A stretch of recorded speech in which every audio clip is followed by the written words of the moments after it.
আসসালামু আলাইকুম শিক্ষার্থী বন্ধুরা, সবাইকে স্বাগত জানাচ্ছি ব্যবসা উদ্যোগের টাইপ ভিত্তিক বহু নির্বাচনী ক্লাসে। আমরা আজকের এই ক্লাসে আলোচনা করব আমাদের ব্যবসা উদ্যোগ বইয়ের 10ম অধ্যায়। আমাদের 10ম অধ্যায়ের নাম হচ্ছে ব্যবসায় উদ্যোগ উন্নয়নের সহায়ক সেবা। এই যে অধ্যায়টি রয়েছে, এই অধ্যায়ের আমরা টাইপ 1-এর বেশ কিছু বহু নির্বাচনী প্রশ্ন নিয়ে আমরা আজকের ক্লাসে কথা বলবো। আমরা টাইপ 1-এ আলোচনা করব 1 থেকে 21 নম্বর সিরিয়ালের যে প্রশ্নগুলো রয়েছে এই প্রশ্নগুলো নিয়ে। দেখো ভাই কি বলা আছে ভাই, আমাদের সবার প্রথম প্রশ্ন 1 নম্বর প্রশ্নে কি বলা আছে দেখি। প্রশ্নে কি বলা আছে দেখো, বলা আছে নতুন ব্যবসায় বা শিল্প স্থাপন কেমন কাজ।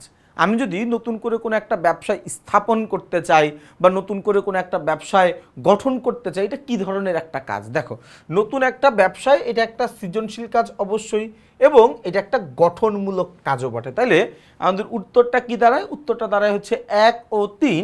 1 ও 3 কোথায় আছে ভাইয়া? 1 ও 3 আছে হচ্ছে ক নাম্বারে। তাহলে আমাদের প্রশ্নের উত্তর হচ্ছে ক।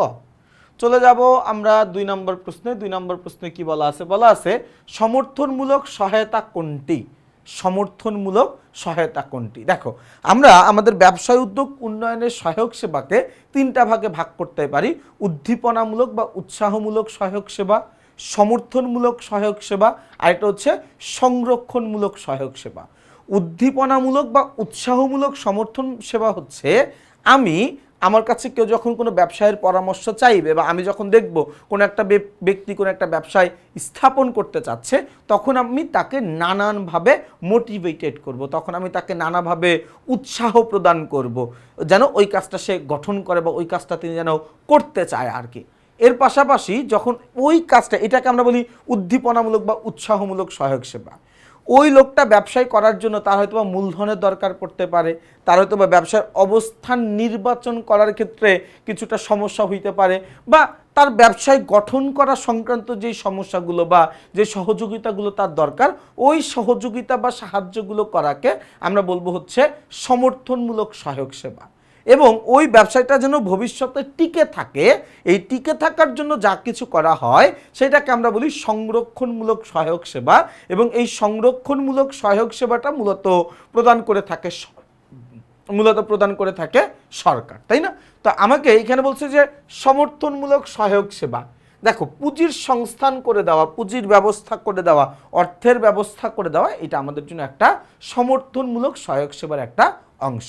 আচ্ছা, 3 নম্বর প্রশ্নে বলেছে জনাব রাশেদ রাজশাহীর বিসিক এলাকায় একটি রেশম শিল্পের কারখানা স্থাপন করেন। তিনি প্রথম 3 বছরে যে মুনাফা লাভ করেন তার 100% কর অবকাশ পান। কি পান?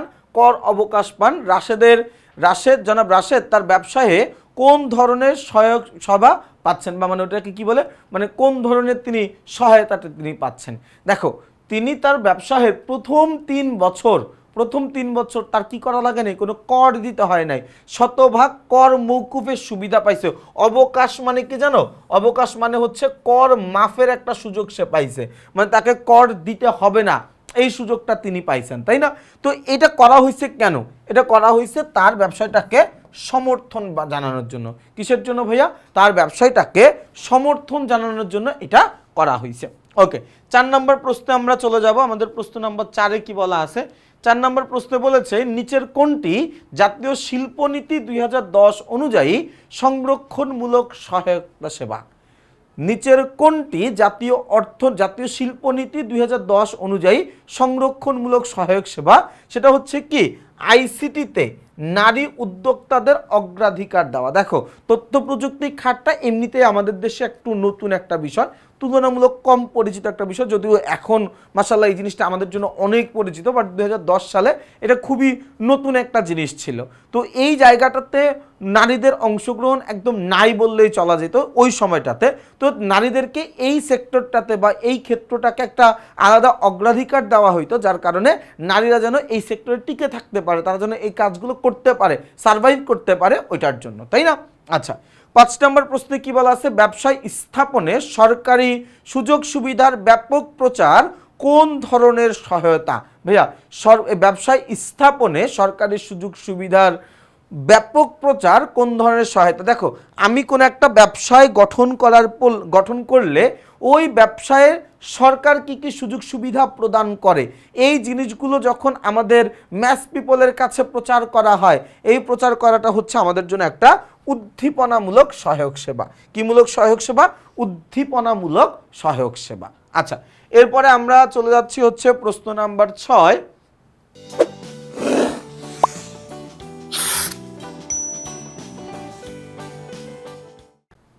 ছয় নম্বর প্রশ্নে কি বলা আছে দেখো, বলা আছে কোনটি সংরক্ষণমূলক সহায়তা সেবা? কোনটি সংরক্ষণমূলক সহায়ক সেবা? ভাইয়া সংরক্ষণমূলক মানে কি? আমি ব্যবসাটাকে ওটাকে কি বলে, ব্যবসাটাকে ধরে রাখতে চাই, ব্যবসাটাকে টিকায় রাখতে চাই। তো এই কোনটা? এটা হচ্ছে ব্যবসায়ের সম্প্রসারণ, ব্যবসায়ের সম্প্রসারণ। 7 নম্বর প্রশ্নে যাব, শিল্পের আধুনিকায়নে কোন ধরনের সহায়তা প্রয়োজন? শিল্পের আধুনিকায়নে, ভাইয়া শিল্পের আধুনিকায়নে কোন ধরনের সহায়ক সেবা প্রয়োজন? আমাদের সহায়ক সেবা প্রয়োজন হচ্ছে সংরক্ষণমূলক সহায়ক সেবা প্রয়োজন। 8 নম্বর প্রশ্নে আমরা চলে যাব। প্রশ্ন নাম্বার 8-এ বলা আছে সহায়তার ধরন অনুযায়ী সংরক্ষণমূলক সহায়ক সেবা কোনটি? সহায়তা সেবা কোনটি? সহায়তার ধরন অনুযায়ী, কি অনুযায়ী? সহায়তার ধরন অনুযায়ী, সহায়তার ধরন অনুযায়ী সংরক্ষণমূলক সহায়ক সেবা কোনটি? সেটা হচ্ছে কি, বর্তমান প্রতিষ্ঠানের শাখা বৃদ্ধিতে সহায়তা দান। বর্তমানে প্রতিষ্ঠানের শাখা বৃদ্ধিতে কি করা? সহায়তা দান করা। আচ্ছা, এরপরে আমরা চলে যাচ্ছি ভাইয়া প্রশ্ন নাম্বার 9। আমাদের 9 নম্বর প্রশ্নে কি বলা আছে ভাইয়া? আমাদের প্রশ্ন নাম্বার 9 বলেছে কোনটি সমর্থনমূলক সহায়ক সেবা বা কোনটি সমর্থনমূলক সহায়তা। সমর্থন সবসময় মনে করবা, আমি টাকা পয়সা দিয়ে যেটা সহযোগিতা করতেছি বা টাকা পয়সা দিয়ে যে সাহায্যটা করতেছি সেটা হচ্ছে সমর্থনমূলক সহায়ক সেবা। কি দিয়ে ভাইয়া? টাকা পয়সা দিয়ে আমি যেই সমর্থনটা করতেছি এটা কি? সমর্থনমূলক সহায়ক সেবা। আচ্ছা, প্রশ্ন নাম্বার 10 বলা আছে কোনটি সংরক্ষণমূলক সহায়তার অন্তর্ভুক্ত? কোনটি সংরক্ষণমূলক সহায়তার অন্তর্ভুক্ত? সেটা হচ্ছে বন্ধ প্রতিষ্ঠান পুনরায় চালু করার জন্য সাহায্য করা। আমার একটা প্রতিষ্ঠান বন্ধ, সেটা চালু করাতে আমি কি করব? সহযোগিতা করব। আচ্ছা, এরপর আমরা চলে যাচ্ছি প্রশ্ন নাম্বার 11। 11 নম্বর প্রশ্নে কি বলা আছে? বলা আছে সমর্থনমূলক সহায়তা নয় কোনটি? সমর্থনমূলক সহায়তা নয় কোনটি? মানে এটা কোনো সাপোর্ট না, সমর্থনমূলক সহায়ক সেবা নয়। কোনটি ভাইয়া? এটা হচ্ছে অনুপ্রেরণামূলক প্রশিক্ষণ। অনুপ্রেরণামূলক প্রশিক্ষণ, এটা আসলে কোনো ক্রাইটেরিয়াতে আসলে ওইটা সহায়ক সেবার মধ্যে পড়ে না। 12 নম্বর প্রশ্ন, কর অবকাশ কোন ধরনের সহায়তার অন্তর্ভুক্ত? আমি যদি কর অবকাশ করে দিই, কর অবকাশ মানে মাফ করা বা ছাড় দেওয়া, তাই না? তো যেহেতু এটা টাকা পয়সা সংক্রান্ত জিনিস, টাকা পয়সা সংক্রান্ত জিনিস মানে হচ্ছে এটা একটা সমর্থনমূলক সহায়ক সেবা। টাকা পয়সা সম্পর্কিত জিনিস মানে কি? এটা একটা সমর্থনমূলক সহায়ক সেবা। আচ্ছা, চলে যাচ্ছি প্রশ্ন নাম্বার 13। 13 নম্বর প্রশ্নে বলেছে কোনটি উদ্দীপনামূলক সহায়তার অন্তর্ভুক্ত? কোনটি উদ্দীপনামূলক সহায়তার অন্তর্ভুক্ত? এটা হচ্ছে কারিগরি ও অর্থনৈতিক তথ্য সরবরাহ। কারিগরি এবং অর্থনৈতিক তথ্য সরবরাহ করা, তাই না? আচ্ছা, চলে যাব আমরা প্রশ্ন নাম্বার 14। 14 নম্বর প্রশ্নে বলেছে কর মৌকুফ কোন ধরনের সুবিধা? দেখো, কর মৌকুফ করা এটা একটা অর্থনৈতিক সুবিধা, কারণ কর তো কি টাকার অঙ্কে আমাকে দিতে হবে, তো এটা টাকা পয়সার সাথে যেহেতু জড়িত, তো এটা কি একটা অর্থনৈতিক সুবিধা, তাই না? আচ্ছা, প্রশ্ন নাম্বার 25-এ কি বলা আছে? সংরক্ষণমূলক সহায়ক সেবা কোনটি বা সংরক্ষণমূলক সহায়তামূলক সেবা কোনটা, তাই না?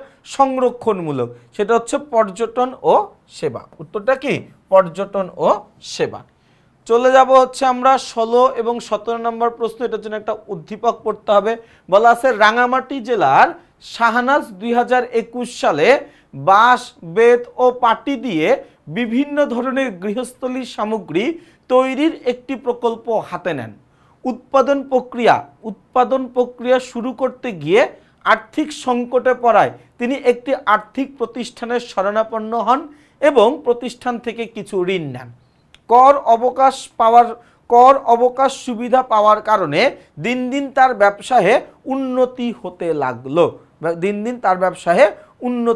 লাগলো। তাই না? শাহনাজ 2013 সালের অর্জিত আয়ের কত ভাগ কর অবকাশ পাবেন? ভাইয়া কি বলা আছে দেখো তো, কত ভাগ কর অবকাশ পাবেন? যেহেতু বলেছে কর অবকাশ পাবেন, তো কর আসলে যে কোনো একটা ব্যবসায় গঠন করার প্রথম কয়েক বছর সরকার সম্পূর্ণ কর অবকাশ করে দেয়, অর্থাৎ প্রথম 2-3 বছর তার আসলে কোনো ধরনের কোনো কর দিতে হয় না, করটা মৌকুফ করা থাকে, তাই না? তাইলে উত্তরটা কি? উত্তরটা হচ্ছে আমাদের জন্য খ। চলে যাব প্রশ্ন নাম্বার 17। বলা আছে আর্থিক প্রতিষ্ঠানটির সফলতার ফলে প্রধানত, আর্থিক প্রতিষ্ঠানটির সফলতার ফলে প্রধানত কি হবে? দেশের নারী উদ্যোক্তার উন্নয়ন হবে এবং কুটির শিল্পের উন্নয়ন সাধিত হবে। তাহলে উত্তর কি? উত্তর হচ্ছে 1 এবং উত্তর হচ্ছে 3। উত্তর কি? 1 এবং 3। তাহলে 1 এবং 3 কোথায় আছে? খ নাম্বারে। তাহলে আমাদের 17-র উত্তর হচ্ছে খ। চলে যাব ভাইয়া আমরা প্রশ্ন নাম্বার 18-তে। 18 নম্বর প্রশ্নে কি বলা আছে দেখি। প্রশ্ন নাম্বার 18 নম্বর প্রশ্নে বলেছে, 18 নম্বর প্রশ্নে কি বলা আছে ভাইয়া? বলা আছে মোশাহিদ রংপুরের ব্যবসায় স্থাপন করে কর অবকাশ পেলেন। কর অবকাশ মোশাহিদের জন্য কোন ধরনের সহায়তা? এই কর অবকাশ এটা কি টাকা পয়সার সাথে জড়িত, এবং টাকা পয়সার সাথে জড়িত যেই সংরক্ষণ, যেই সহায়তাটা, সেটাকে আমরা বলি সমর্থনমূলক সহায়ক সেবা। তাহলে উত্তর কি? উত্তর হচ্ছে খ। উত্তর কি? উত্তর হচ্ছে খ। আচ্ছা, চলে যাব প্রশ্ন নাম্বার 19। সমর্থনমূলক সহায়ক সেবা কোনটি? বেশ, সমর্থনমূলক সহায়ক সেবা কোনটি? সমর্থনমূলক সহায়ক সেবার সাথে কি জড়িত থাকবে? টাকা পয়সা জড়িত থাকবে। তাহলে এই জায়গায় একটু খেয়াল করে দেখো, আমরা আগের প্রশ্নের মধ্যেই বলতে পারি যে এটার উত্তর কি হবে? উত্তর হবে ঘ, কারণ কর অবকাশ করা এটা আমার ব্যবসায়ের জন্য অনেক বড় একটা সমর্থনমূলক সহায়ক সেবা। আচ্ছা, চলে আসি আমরা 20 নম্বর প্রশ্নে। 20 নম্বর প্রশ্নে বলেছে উদ্দীপনামূলক সহায়তা হলো, উদ্দীপনামূলক সহায়তা হলো, এই উদ্দীপনামূলক সহায়তা হলো, উদ্দীপনামূলক সহায়ক সেবা মানে কি? একজন ব্যক্তি কাজ করবে, তাকে আমি কাজের প্রতি কি করব? আগ্রহী করে তুলব, তার ব্যবসায়ের প্রতি তাকে আমি উদ্বুদ্ধ করব, তাই না? তো উদ্দীপনামূলক সহায়ক সেবা হচ্ছে সমাজের রীতিনীতি, আমাদের সমাজে আসলে ওই ব্যবসাটাকে কেমন চোখে দেখা হয়, আমাদের শিক্ষানীতিটাকে আসলে ওই কাজটাকে অনেক বেশি বেগবান করে কিনা, এবং হাতে কলমে একটা প্রশিক্ষণের বিষয় থাকতে হবে। তাহলে উত্তর হচ্ছে 1, 2 এবং 3। তার মানে উত্তর হচ্ছে ঘ। এই উত্তর কি? উত্তর হচ্ছে ঘ। চলে যাব আমরা ভাইয়া প্রশ্ন নাম্বার 21। 21 নম্বর প্রশ্নটায় কি বলা আছে দেখি। বলা আছে কোনটি সমর্থনমূলক সহায়তার অন্তর্ভুক্ত? কোনটি সমর্থনমূলক সহায়তার অন্তর্ভুক্ত? সমর্থনমূলক সহায়তার অন্তর্ভুক্ত ভাইয়া একটু খেয়াল করে দেখো তো, কর্মচারীদের হাতে কলমে প্রশিক্ষণ দেওয়া এটা কিন্তু আমাদের জন্য সমর্থনমূলক সহায়তার একটা অনেক বড় একটা অংশ, তাই না? তাহলে দেখো আমরা টাইপ 1টা খুব সুন্দর করে আলোচনা করে ফেললাম। ইনশাল্লাহ আমরা টাইপ 2টা আগামী ক্লাসে আলোচনা করব। সেই পর্যন্ত সবাই ভালো থাকবা, সুস্থ থাকবা, আমার জন্য বেশি বেশি দোয়া করবা। আসসালামু আলাইকুম।